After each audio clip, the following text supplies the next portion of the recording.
So, Miss Sharon Vincent, thank you so much for sitting down with me. You are, I'm not sure what number it is, but it's your Hurricane Audrey story that we're going to be talking about. And I appreciate you coming in and meeting your sister, and glad y'all were able to make it to town. I was hoping this morning, I say my morning prayers, and I was praying for safe travel because I know that the fog was pretty bad. Wasn't that bad this morning? So y'all did okay yes. with the. Okay. Yesterday it was worse.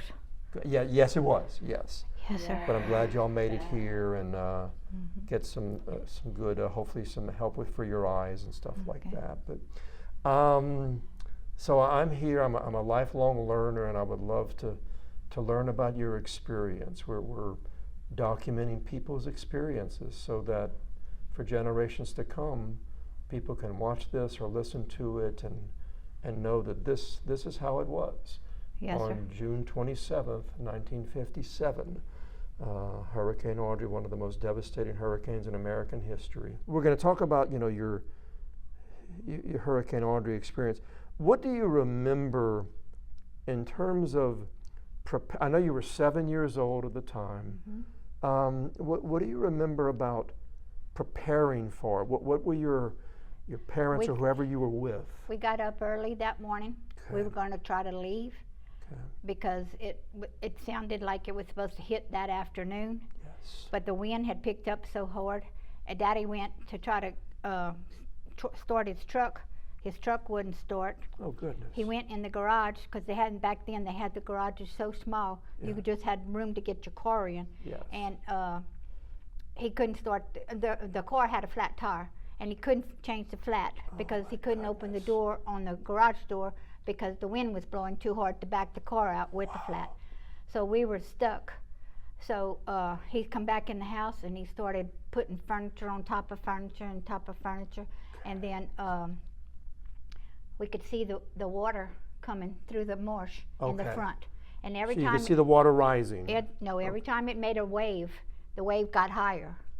Every time, and then the animals came with it. We had like 100 horses and cows, and we had like 100 horses, paint horses in the front marsh, and they all came with the water, and they went on the side of the house. They were your horses? They were your families? grandfather's. Your grandfather? Who was your grandfather? Charles Reshort. Charles Reshort. And what part of Cameron Parish was this? Right, 2 miles west of Creole. Okay, so West Creole, basically, between Creole and Cameron, I guess you could say. Well, like I say, it was just 2 miles from Creole. We were right in Creole. in Creole, and that was.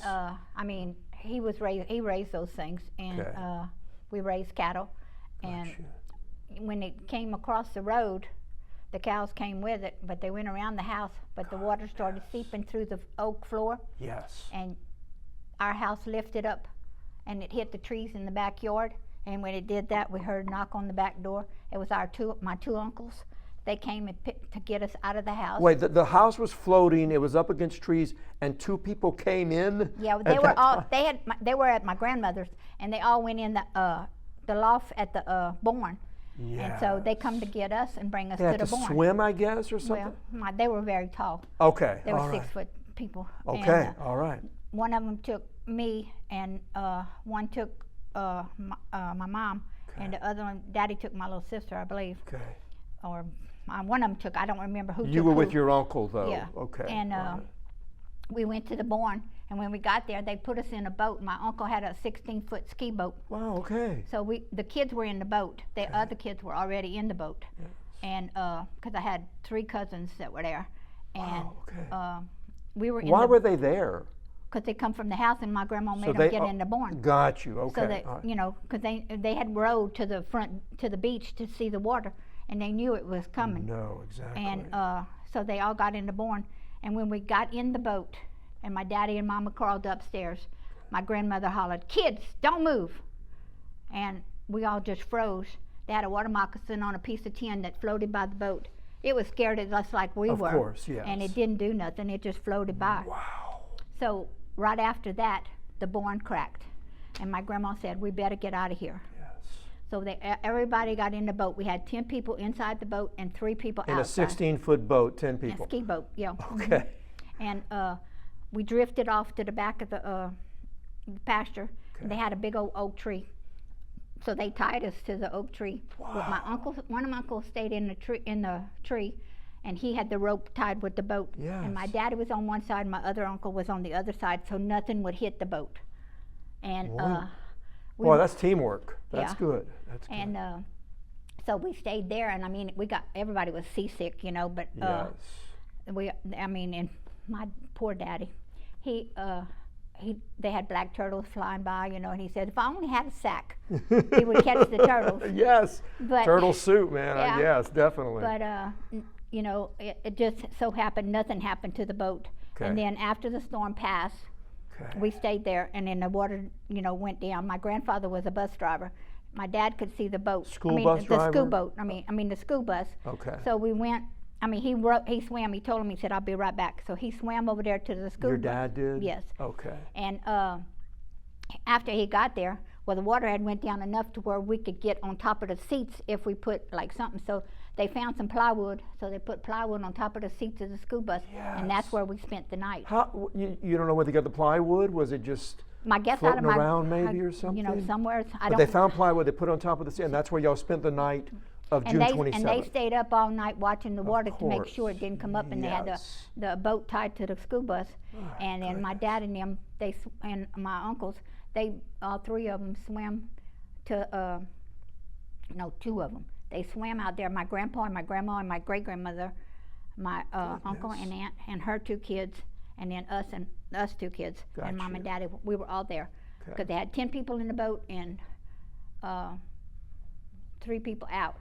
And my uncle was visiting my grandma with his son, so we had him extra. And my dad and my uncle, they swam to my other aunt's house, and they found us some sausage and some mustard and some bread, because they had bread that was on top of her cabinet, and somehow it did not get wet. Amazing. My grandmother's house, it moved off to the back of the pasture, Okay. and they got us what we could, and we ate that for supper. That is amazing. Y'all found food Yeah. before the help came. Yeah, and then the next morning when we woke up, they had a man that came walking on the road because the water had went down that Right, far, yes. and he was coming from Cameron, and he was telling us how much it was devastated in Cameron. Yes. But my dad and them, they heard all that stuff. They didn't let us hear all of it, you know. Yes. So we took the boat and we rowed the boat to my aunt's house that was like a mile away. Okay. Because they had a Towards two-story. Cameron? No, or towards the Creole. other way. Oh, Towards east. Creole. East. Okay. Yeah, they had a 2-story house, and the bottom floor, you know, was messed up. But Right. and they washed the porch out. But they put a board across from the step to the door, and we could go up and climb the stairs and go upstairs and wait until we found out what was going to happen. In the meantime, while we're waiting, they had a hospital that was about 2 houses down from that house, Yes. and it floated out in the pasture in the back, Yes. and they had some people in it. So Okay. Daddy went with them to help them bring those people out of the hospital while we waited at the house. And they had a man that had a 2x4 stuck in his side. No. We heard him holler when they pulled that out of his, I can imagine. and I mean, everybody just froze. And when Daddy came back, he told us that was what we heard. The that noise was the man that you were hearing That's what we scream heard, and, was the noise that we heard. And goodness. then after that, they told us we could go to Creole and we could meet a bus, and they would take us to Lake Charles. Yes. So I had a raincoat on, and I had to walk. Well, when I walked out the house, I wasn't paying attention where I was walking. I fell off the board. My daddy grabbed me by the back of the collar, and he put me back on the board. And then we walked to Creole. Well, I'm barefooted, Yes. and the water was up to here when I had to walk. Goodness. Daddy carried Becky, Okay. and Mama walked too. And we had to walk, and they had houses on the road, dead animals, and all kinds of stuff. But we made it to Creole. Yes. It's like a good hike. Yes. And at least that's what I remember anyway. Yes, And yes. then they had a bridge that was out on the north side of Creole. Okay. So we had to take a boat to go around and get to the other side so we could catch a boat. and go, and they brought us to McNeese. Y'all went to the what in the Gym here. The gym, okay. I know there were some brought to the gym, some brought to the rodeo arena. So y'all were in the gym. Yeah, we got to the gym. Okay. Yeah, and then once we got there, they had some people here in Lake Charles, the Gagnos. They let us stay at their house. What was their name? Gagno. Gagno, okay, all right. They let us stay at their house, and while Daddy was trying to, fix up something for us to live in. Yes. And then after that, we moved to Jennings. Okay. My godmother and her husband and the two boys and me and Becky and Mom and Daddy, they rented a house, and we stayed there. Well, I started school in Jennings. The two boys, they went back to Cameron because Nanny and Uncle Ray had a rent house, and they fixed up one room so they could stay in it. Nice. So then they fixed the other one up so we could stay in it, but I stayed at school over there for 6 weeks, I think, and then I come back and went to school. Who did y'all know in Jennings? Uncle Ray worked for the electric company. Okay. So he, his boss and stuff was over there. Uncle Ray lived there, or no, he lived in Cameron. So you didn't have any relatives there, but you had people that he knew. No, the guys he worked with was there. Okay. And so we all stayed in that one little house, and I went to school, and the boys went back to Cameron, and we all went to and ended up at the Masonic building going to school. Yes, I heard about that. Yeah. What grade were you in? About second or third? Second grade. Yes, okay. Sir. In the Masonic building. Okay. So how long did that last? I just went 1 year. Okay. And then third grade we went back to South Cameron. South Cameron. They had remodeled it and everything, and yep. Because I know it was just built the year before and was. Yeah, and then I stayed there till I graduated. Nice. Okay. Yes, sir. Y'all were so during the storm. Y'all were in the boat. You talked about most of the people were in the boat, but 3 people weren't. Yeah. They were on the side of the boat or something like just hanging on. Is that what was happening there? Yes. Yeah, so nothing would hit the boat. And my uncle didn't want it. He held the rope in the tree, and then he put a fork in the tree where the water, how high the water got. It was 13 foot. My goodness. Yep. So he basically labeled, I mean, we know that it's 13 feet because he put that fork. Because there were many people who told me, I think it was this high, but that was proof. He had that. And that tree lived till be probably 20 years after that. Oh my goodness. Yeah. So it made it, even with all the salt water that came in, it Yeah. lasted a while. And the fork stayed up there Oh my gosh. till it died. And all of this was in Creole and in West Creole. And was there anything else that was happening? I know while y'all were in the boat and while the storm was going on, you gave me a lot of details about that and what your family was doing. Everybody got seasick. Seasick and all of that. Yeah. We were all covered up with quilts. My grandmother had brought a whole bunch of quilts. Thank you. Okay. Yeah. So your grandmother said, we need to bring these to kind of keep Oh, yeah. warm and stuff. Yeah. Well, my great-grandmother, she was, up in age. Yes. And I mean, she was where she couldn't see a lot, Okay. So they had to help her do everything, But she made it through. Everybody made it through. There weren't. Yep, she didn't die till 74. My goodness. Yep. So almost 20 years later, 15. Yeah. So that's amazing. Yes, sir. That's wonderful. What do you, when you think about it now, what lessons did you take from seeing your parents and all these people? Don't trust the weather people. Yeah, because they said it was going to hit that afternoon and it hit that morning. Well, when the they storm say, sped up. But my mom, she says when they say hurricane, she starts packing. It's out. Yes. So yes. she used to leave early. So she taught us that. Yes. So that's yes. Yep. Yeah, it was a very strange storm. It sped up, got stronger, and arrived many hours earlier than it was expected. But I'm glad that y'all, I know it was very difficult, but I'm glad everybody made it through, especially your great-grandmother and grandmother. Oh, yeah. But your parents seem like, and your uncles, great people, and just they knew, even though they had never been through that before, that they knew what to do. My dad had a lot of common sense. That's and he provided for his family, and What did he do for a living? He was a plumber, electrician, and a school bus driver, and we had a Cypress Inn on the Bradford Beach. Hey, what? The Cypress Inn is a dance hall and a bar. Yes. And then it's called the Cypress Inn? It was Cypress Inn, yeah. Okay. And then he built us a cafe for us to run. Oh my And gosh. we did that, and then my Y'all mama, ran a cafe on the beach or in? well, it's about a half a mile, more, quarter of a mile from the beach. Very nice. All right. And he said, I built that, that's y'all's, y'all take care of it. That's wonderful. So we did. What a dad. I was That's- 14 and Becky was like 7. Oh my gosh. Yeah. And my 2 cousins, we had 2 cousins, we were brought up with them. They were like sisters. And we all worked together. Me and my other cousin that's my age, we worked together, and then Becky and my other cousin worked the other days. So y'all were One running of a cafe. You were 14 years old, and y'all were running a cafe. We would run one like Friday night, and they would run Saturday night. And the next weekend they would run gosh. Friday night, and we would run Saturday night. That is. And then my mom had a That's nervous wonderful. breakdown, Oh. and I think it was after my grandfather died, if I remember right. Okay.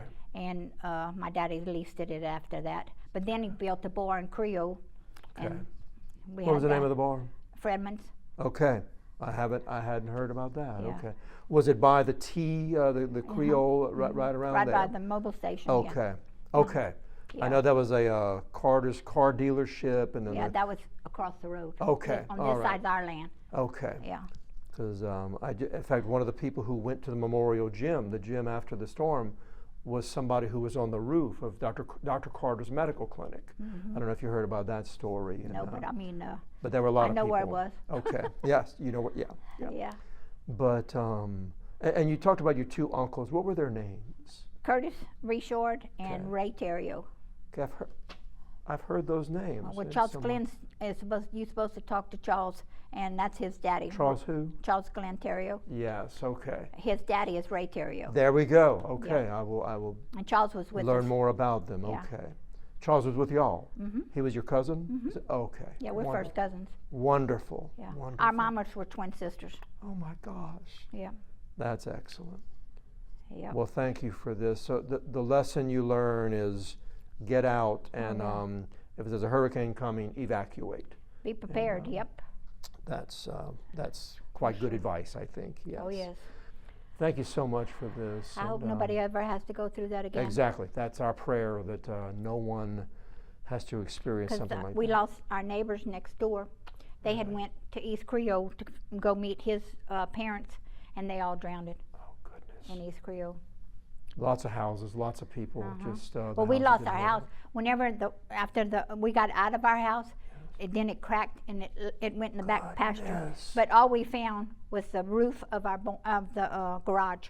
My Yeah, goodness. and Luckily, y'all got the boat. Y'all were in the barn. yeah, luckily and they got come against got the us. tree, the oak Yeah, tree. luckily they come got us. Yeah, because we would have Nice. been gone. Nice. Now Yeah. is that is the tree still there with the fork? It's gone. No, he died. Okay. Yeah. That's right. You said okay. All right. Yeah. Well, thank you for all of that, and to be continued. I'll let you know. And All right, sir. but Thank you so much thank for doing you very this. much. Thank you. Let me turn this off. Wonderful.